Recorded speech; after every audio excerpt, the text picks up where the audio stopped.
Romelu Lukaku undoubtedly was the standout performer in the recent Euro matches. With 6 opportunities against Slovakia, including 5 clear chances to score. He rattled the opponent's net twice, but both goals were disallowed by VAR. Perhaps no words can describe Romelu Lukaku's misfortune. The image of Belgium's all-time top scorer stunned, indirectly leading to their first defeat at this year's Euro.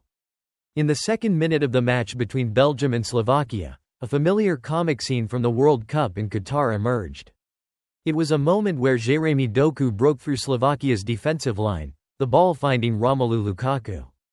Ironically, the AS Roma forward took 2 beats to compose himself and replicate the shocking incident. His subsequent shot, naturally, lacked the precision to beat Slovakia's goalkeeper. A foreboding feeling for Romelu Lukaku. Indeed, this wasn't the first time Lukaku left Belgian fans in tears. Following that miss were numerous highlights: left-footed strikes aimed at billboards, right-footed attempts greeted by the crowd. Even when he did manage to score, the striker faced VAR's rejection twice.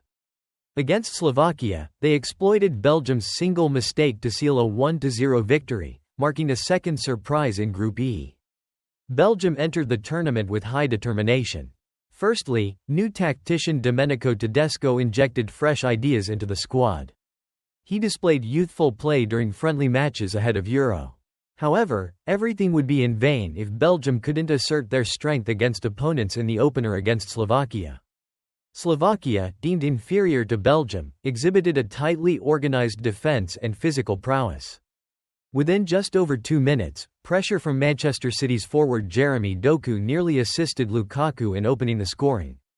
Regrettably, the number 10 striker missed in a familiar fashion seen every time he dons Belgium's jersey. Just as fans marveled at Doku's dribbling displays, fate saw Lukaku committing a home field error, allowing Slovakia 2 consecutive shots on Koen Casteel's goal. And a narrow-angle shot saw Ivan Schranz shred Belgium's net. Following this goal, VAR intervened to check for offside. Referees confirmed no fault from the white-shirted players, awarding Slovakia a 1-0 lead. After the unexpected goal, Domenico Tedesco's pupils pushed forward in search of an equalizer. They understood that if Slovakia maintained this scoreline, a formidable defensive wall would be erected. Jeremy Doku, the most proactive player on the field, attempted to rectify his mistake. 8 minutes after that error, he made a breakthrough on the right wing, dribbled inside, and fired a left-footed shot. Unfortunately, the shot didn't get past Slovakia's defense. More than half of the first half passed, and the image of a cohesive team with smooth coordinated plays has yet to materialize. Perhaps the only notable situation was at minute 21 when Belgium's pressing system proved effective, causing goalkeeper Martin Dubravka to be confused and lose the ball. Leandro Trossard adjusted the ball and took a shot from outside the penalty area, but unfortunately, it went wide. As the first half neared its end, Belgium's control and attacking showed signs of stagnation. Belgium tried to control the ball, but Slovakia's proactive pressing from their own half made it difficult for Kevin De Bruyne and his teammates to advance. This led them to resort to long ball solutions. Ironically, these long passes almost made coach Domenico Tedesco's team pay a price, as Slovakia's counterattack nearly shook Belgium's net for the second time in the 40th minute. Fortunately, Harold Zelene's technically difficult volley wasn't difficult enough to beat goalkeeper Koen Casteels. As the match entered a deadlock, Romelu Lukaku's name was once again heard. Yet, the scenario didn't show much difference. That was the situation in the 42nd minute. Romelu Lukaku broke through and faced goalkeeper Martin Dubravka. However, his final ball control sent the ball out of reach. 2 minutes of added time weren't enough for Belgium to equalize. The second half was surely going to be much tougher. Facing teams like Slovakia, Belgium played very cautiously to protect their lead for the remaining 45 minutes. It was easy to predict that Belgium would press into Slovakia's half as soon as the second half began. This time, Slovakia left their mark early when defender Denis Vavro's long-range shot in the 52nd minute had many Belgian fans on edge. Belgium responded through their familiar name, Lukaku, in the 55th minute. Despite having a few chances before, this was the first time in the match the number 10 striker found himself in the most comfortable position to shoot. Unfortunately, the shot, from his non-dominant foot and from a tight angle, didn't pose much threat to Slovakia's goalkeeper. Even miraculously, when Lukaku put the ball into the net a minute later from a corner kick, the goal was disallowed due to his offside position. Belgium continued to exert constant pressure in the following minutes. But every time the ball reached Lukaku's feet, it seemed he would turn those chances into missed opportunities.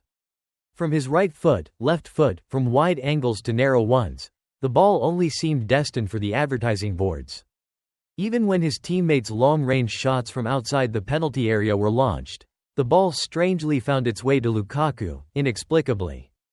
20 minutes into the final half, Belgium unleashed 5 shots, creating immense pressure on the opponent's defense.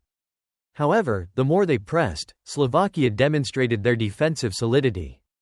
A white wall was erected, completely neutralizing the threat posed by Belgium's stars.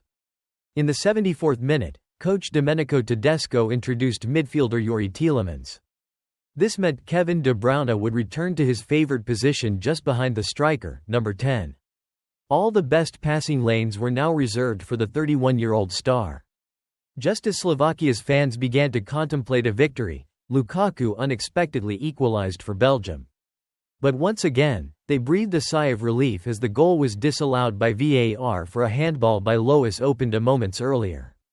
The pressure from Kevin De Bruyne in added time wasn't enough for Belgium to find the equalizer. There are no words to overly criticize the tactics or emotions of the match, as they vanished amidst Lukaku's missed opportunities. No one can blame Domenico Tedesco's team, as Slovakia didn't even play exceptionally well, yet they still inexplicably lost, much like Lukaku's performance over the past 90 minutes. There's even a sense that the Italian coach is trying to build the team's play around the 31-year-old forward. If that's the case, objective evaluations are needed after this match, unless fans want to harbor the same frustration as Belgium's 2021 World Cup campaign. And now, goodbye and see you again.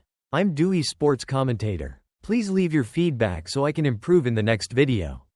Thank you sincerely.